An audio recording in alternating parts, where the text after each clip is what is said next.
It's been a while since he's been on the show, but if you were a regular listener to Geek Hard, you hear his music on the regular on this show. And some great stuff that it is. A lot of the stuff raps about comics and the stuff you love, but now Wordburglar is taking those songs and turning them into comics, which I think you'll love. Welcome to the program, Wordburglar. Yo, thank you. You nailed it. Yeah, that's exactly it. These are going to be my songs the way they were meant to be seen as comics. So, yeah, thank you so much. And thanks for playing the music all the time. I really appreciate it. No You guys problem. have been, we go way back. So I always feel, even though it's been a while since I've been on, I feel like we're always just so close. Yeah, So you're this is always great. here. That's the thing. You're always here, my friend. It's funny because it's like, I guess it was back in April of 2024.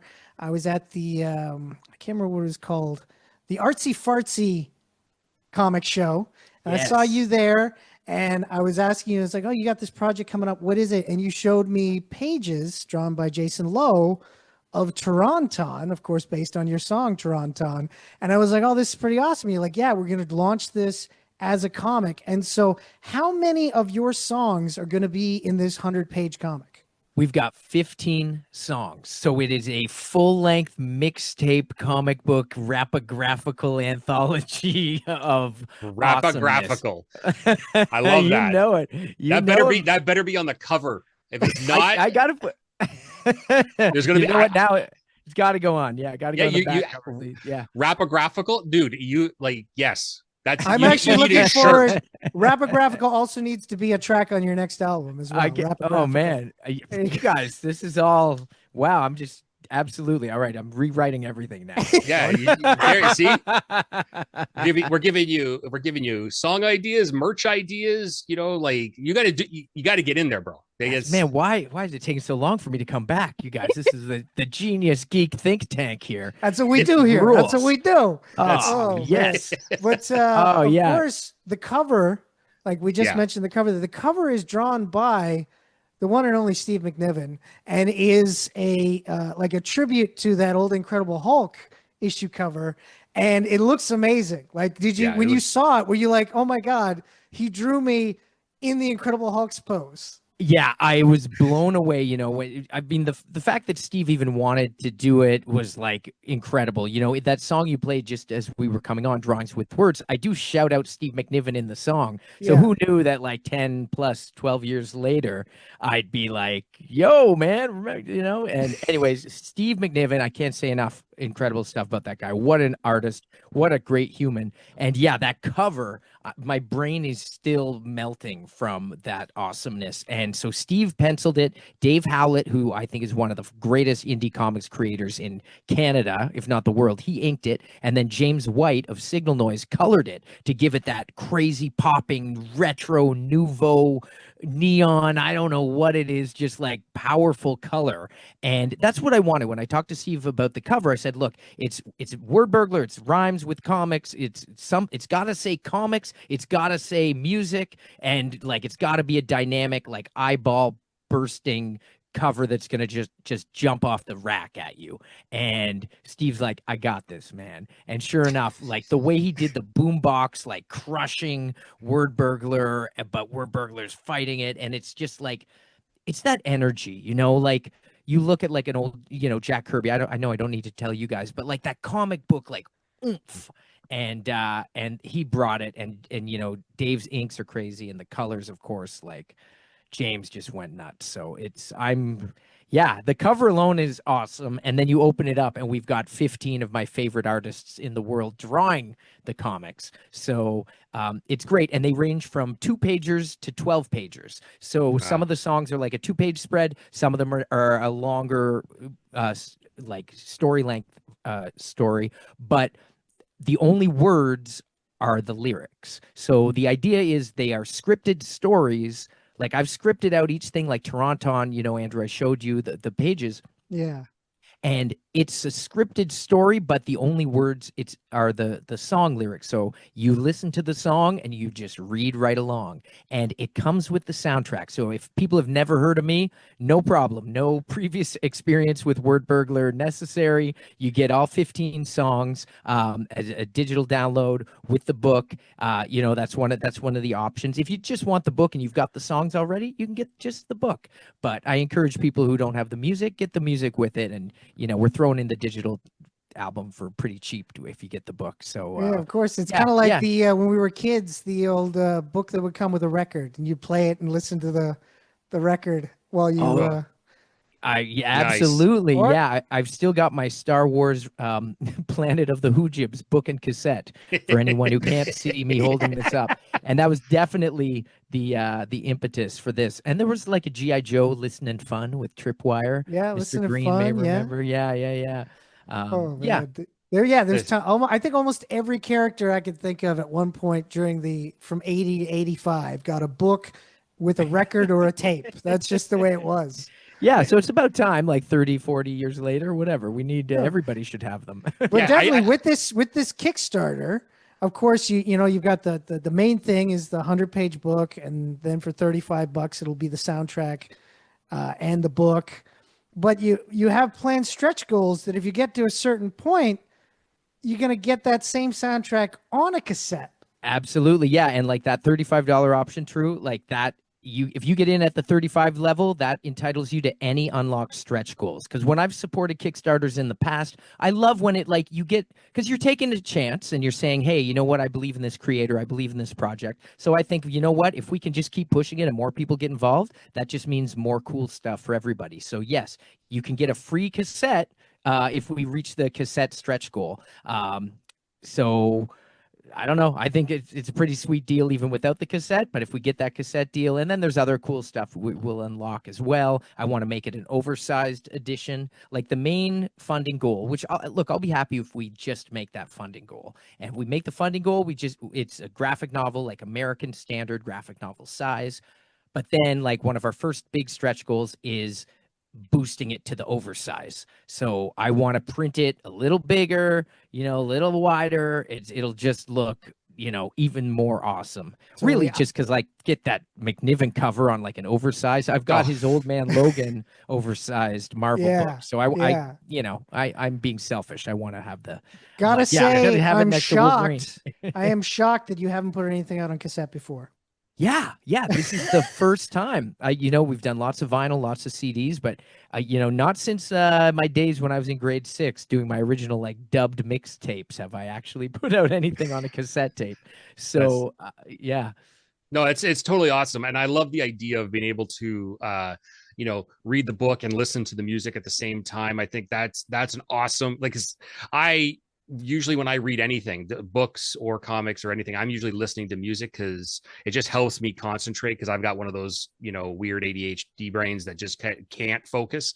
And I know there's sometimes now where I listen to those songs and I instantly transported back to that book because that I listened to, and stuff like that, which is really awesome. I think that's super cool. That's a great connection with you. Obviously, this is where this book is coming from. But the individual artists you talk about, like the 15 internals, right? Like all of them, like when you pitched it to them, was that just like a super easy sell, or was there any a little bit of massaging here and there because they weren't quite getting it at first? Everybody got it. They were nice.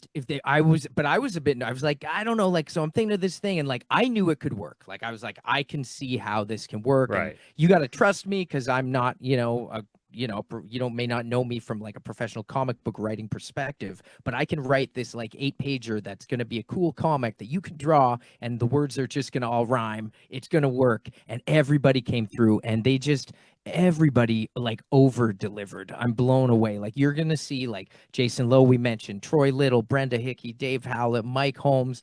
Oh my gosh, I'm going to keep it Whack, who's this underground artist from the US who did this great Mask comic. It was called Mask 86. And I tracked him down because I just loved that comic. And I was like, you got to do this 80s G.I. Joe inspired song. And, did I say Mike Holmes, who's an old friend of mine? And Oh my gosh, I'm forgetting somebody. Kelly But there, Tyndall, Danny Kelly, Zabel, yes, Brian Sawyer, yeah.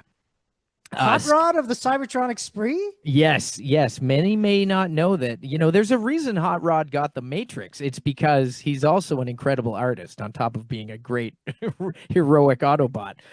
Yeah, so Hot Rod did an awesome pinup for that Metroplex Life, which is a song that I've done with the Cybertronic Spree with Hot Rod. And yeah, it's just super fun. Like if you like comics or GI Joe, Transformers, Star Wars, D&D, like anything, cartoons, video games, we've got something for you in there, and especially rhymes. Yeah, because who says comic books can't rhyme? I've read thousands of comics. I can't name one that has rhymed. Not the whole way through. I think anytime Yeah. Etrigan the Demon shows up, he rhymes. But exactly, the was it? demon is an exception. Yeah. Yeah, you mentioned that Kalman Andrzejowski is one of the Yes. artists in this. It's kind of fun because actually, I think it was like maybe about 10 years ago, he was involved in an anthology comic that was Belle and Sebastian lyrics. So it's kind of cool that he's doing another music to comics work. Yeah, absolutely. Small world. Yeah, no, Kalman did the cover for my album Bergonomic, and we've been friends. We've known each other since like my days at the Silver Snail. Fun fact, both of us are both former Silver Snail employees. So we to this day, like people will stop me on the subway or like be staring at me and they're like, I know you. I'm like, hi. And they're like, yeah, you used to sell me the Avengers. I'm like, yeah, right on, man. I'm like, so it's cool. It's great. So hopefully those people are still around and want to read a Wordburglar comic. Yeah. It kills me. Like that's such a Toronto thing to be like, I know you from the Silver Snail, not all of your music. I'm picturing you as like now like multi-platinum, you've won awards, you're doing, everybody knows about the music, you're like an international superstar, and there's going to be some guy on a subway in Toronto that just goes, I remember when I was at the Snail and you sold me that shitty Batman book. Hey, I never forced comics on anybody. I would tell you which ones I liked, and if you want to buy that bad Batman book, that's your choice. But I probably would have been like, maybe try this one too. Well, Andrew was telling me the story, so Oh yeah. No. You guys are on fire. This is great. Oh my God. Oh, I gotta say, who I really, because again, like it's awesome. I can't wait to read it. And so who I'm really jealous of right now? I'm jealous of the folks at Joe Fest Toy and Comic Convention right now in Augusta, Georgia. It's happening Friday to Sunday. It's happening right now. There's an ash can available, a Cobra ash can, Rap Viper, that's 12 pages, and it's available at the what is it, Codename Iowa booth. Yeah, wow, you know your stuff. Yeah, we're doing an exclusive Joe-themed, Cobra-themed ash can comic, like those old school ash cans. I remember getting like ash can comics in like Wizard magazine or Hero Illustrated and stuff. Yeah. It was a big thing in like the mid 90s. And yeah, Codename Iowa, they're friends of mine. Brian Sowers, actually, that's his company, his show, Codename Iowa, and he's designing and doing color and lettering on the comic book. And he was like, look, he had this idea. Let's do this ash can for, I'll be at Joe Fest. We'll take the Cobra themed artwork that's going to be appearing in the comic, and we'll give people an exclusive preview. So yeah, if anyone's listening here and they're in Augusta, go to Joe Fest this weekend. We're doing an ultra limited run. I think there's 300 total copies of this thing printed, and yeah, maybe you can grab one, get a preview. But those comics will be reprinted, like they are part of this main comic. Of course. I'm just saying they get to look at it now. So if you if you go to booth 102, Codename Iowa, pick it up if you're at Joe Fest. Of course, speaking of the Cobra related content in it, of course, you have I Don't Want to Go to Cobra Law, which was featured on your Welcome to Cobra Island G.I. Joe concept album. And it's funny because listening to that song, I feel the sentiment straight up, because when I was 7 years old, when the film came out, I was like, oh, it's G.I. Joe the movie. This is awesome. And then the scariest fucking people from the top of the world show up, and I'm like, this isn't Cobra. What's going on? I'm scared. Man, I think of that moment all the time, and that was like when I realized everything I knew was a lie, because they really, especially for us younger kids watching that movie, when they revealed that, oh no, the Cobra you knew are actually these like hideous body horror mutant snake people. Yeah, and it was, I think older fans at the time might have been like, what is this, jumping the shark? But us younger kids knew, like, no, Cobra is the craziest. So yeah, the song of course is about two guys who work at Cobra, and it's like, work is sending me here, I don't want to go there, like, don't make me go. Yeah, I was a little, I'm older than Andrew and you, and so like for me it was I didn't hate it, but I was like, oh, this is weird. And then the more I watched the movie, I was just like, I really like this. I like this idea of the crazy understory that they were pitching. But then unfortunately the West, when they came back to the cartoon and everything, and then the movie ended, and that's pretty much it. And that's it. Like it never went anywhere. And that always they can only get Burgess Meredith once, okay? That's just the well, way it is.